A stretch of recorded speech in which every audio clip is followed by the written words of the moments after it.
الصواحب تسترد المظالم حتى الأراذيل ساموا رسول أهل العزائم القول قول. There is no question we are at war once again, and this first phase is to take out Gaddafi's air defenses.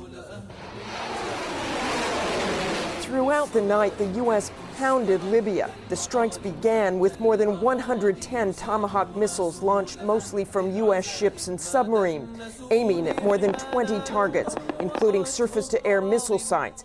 And this morning, reports that the U.S. took out a major Libyan airfield using B-2 bombers flown from a base in the U.S. The ship-launched missiles were fired from some 500 miles away in the Mediterranean Sea. These strikes were carefully coordinated with our coalition partners. But Muammar Gaddafi remains defiant, calling into state TV to say if the U.S. wants a long war, they will get it. There will be no strikes east of Sirte, where the rebels are in control. How does one get into the business of selling human remains? It's quite simple. The American government, at the behest of Hillary Clinton, kills our President Gaddafi, undoing years of stability, and ushers in death, destruction, and modern-day slavery. And what pisses me off the most is that most black Americans talk about slavery as if it does not exist anymore. And the entire time, when you bombed my country, your president was a black man. And that decision literally led my friends and family into real slavery. I was 12 years old when Gaddafi was killed. And by the time I was 14, my father was dead. My mother was a sex slave and was sold. Yes, sold, a real slave. Regime change is what they said on American TV. And now your country's experiencing the same thing. So as a young boy, I found myself sexually exploited, living in squalor, with no family. And that is where Kadeem came in.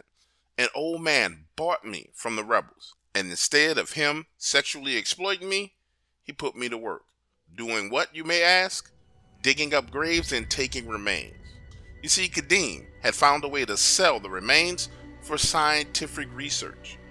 And understand, there were constant planes flying into Libya under the cover of night. Everyone was after Gaddafi's assets. The spoils of war were being taken and sold all over the world. And working for Kadeem, I saw arms deals, drug deals.